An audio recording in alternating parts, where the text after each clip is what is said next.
Pushpa 1 pre release అప్పుడు ఇదే stage మీద నుంచొని బన్నీతో అన్న, బన్నీ నార్త్ ఇండియాను వదలొద్దు, అక్కడ ఫ్యాన్స్ నీకోసం చచ్చిపోతున్నారు, ప్రమోట్ చేయ అక్కడ సినిమాని అని చెప్పి. 3 ఇయర్స్ అయిందా, ఇప్పుడు 2 ఇయర్స్ అయిందా, ఎన్ని సంవత్సరాలు అయిపోయిందో? 3 ఇయర్స్ సుక్కు. సో 3 ఇయర్స్ తర్వాత పుష్ప 2కి బన్నీతో చెప్పాల్సింది ఏంటంటే ఈ సినిమాకి ఎటువంటి ప్రమోషన్ అవసరం లేదని. నాట్ నీడెడ్, బికాజ్ మొత్తం ఇండియా మొత్తం ఆర్ ప్రపంచంలో ఇండియన్స్ ఎక్కడ ఉన్నారో అందరూ కూడా ఆల్రెడీ టికెట్లు కూడా కొనేసుకుని ఉంటారని అర్థమైపోతుంది.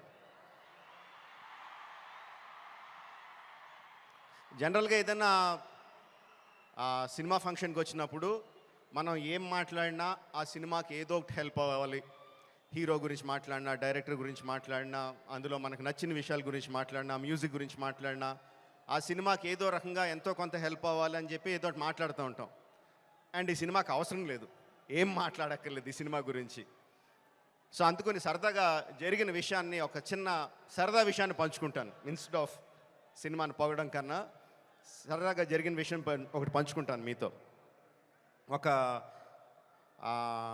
2-3 మంత్స్ బ్యాక్ అనుకుంటాను, ఆర్ఎఫ్సిలో పుష్ప షూటింగ్ జరుగుతూ ఉంటే నాకు కూడా చిన్న పని ఉండి అటు పక్క వెళ్తే షూటింగ్ స్పాట్కి వెళ్ళా. బన్నీ, సుక్కు ఇద్దరు ఉన్నారు అక్కడ. కొంతసేపు పిచ్చామాటి మాట్లాడిన తర్వాత సుక్కు, సార్ సినిమాలో ఒక సీన్ చూస్తారా అని అడిగాడు. ఎందుకు చూడండి సుక్కు, చూస్తానన్నా. సో ఎడిటర్ని పిలిచి సుక్కు ఏదో ఆ సీన్ ఈ సీన్ కొంచెం కరెక్షన్ చేసి ఏదో చూపించు అని చెప్పాడు. ఆ ఎడిటర్ ఏదో దాన్ని కొంచెం కరెక్షన్స్ చేస్తున్నాడు.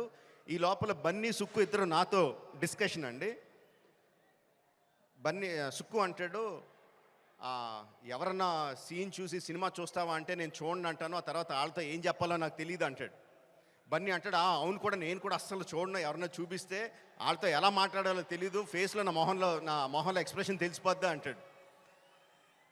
వీళ్ళిద్దరూ నా ఎదురుగుండా నాకు సీన్ చూపిస్తా, నా ఫీలింగ్స్ అన్నీ వాళ్ళిద్దరూ మాట్లాడుతుంటే దానికి నేను ఎలా రియాక్ట్ అవ్వాలో అర్థం కావట్లేదు. ఇది 10 మినిట్స్ పాటు జరిగింది వీళ్ళిద్దరు డిస్కషన్.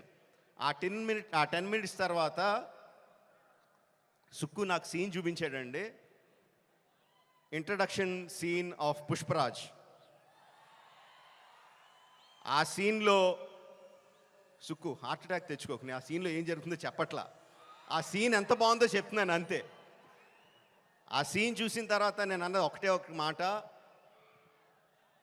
ఈ సీన్కి దేవి ఎంత మ్యూజిక్ ఇవ్వగలిగితే అంత, ఎంత స్కోప్ కావాలంటే అంత, ఏ రేంజ్కి తీసుకెళ్లాలంటే ఆ రేంజ్, అంత ఎక్సలెంట్ సీన్ చూపించాడు సుక్కు. అండ్ బన్నీ ఇరగొచ్చాడు. అది నేను జస్ట్ ఇంట్రడక్షన్ పోర్షన్ ఒకటే చూశాను. ఇంకా సినిమా మొత్తం దాని తర్వాత ఎలా ఉంటుందో ఆబ్వియస్గా అర్థమైపోయింది. అండ్ December 5th కూడా కాదు, December 4th ఈవినింగ్కే ప్రపంచానికి అంతటికి కూడా అర్థమైపోతుంది. అంటే నాకు నిజంగా ఆల్ ద బెస్ట్ అని కూడా చెప్పాలనిపించట్లేదు, ఇంక ఈ సినిమాకి ఏమని చెప్పాలి. Okay, all the best to all of us. అదిగో వర్షం కూడా పడుతుంది, blessings from the heaven. December 4th evening, Pushparaj rule, only in theatres. Thank you very much.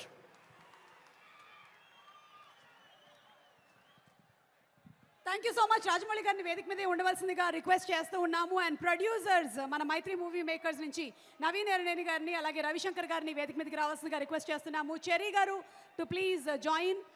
And ladies and gentlemen, put your hands together for one of the fantastic directors that cinema has witnessed, Sukumar గారు. సుకుమార్ గారిని సగౌరవంగా వేదిక మీదకి రావాల్సిందిగా request చేస్తున్నాము. Director Sukumar గారు, రాజమౌళి గారికి చిన్న అర్జెంట్ పని ఉండి వారు వెళ్ళిపోవాల్సి వస్తుంది, అందుకనే ఒక గ్రూప్ పిక్చర్ కోసం టీం అందరినీ వేదిక మీదకి ఇన్వైట్ చేస్తున్నాము.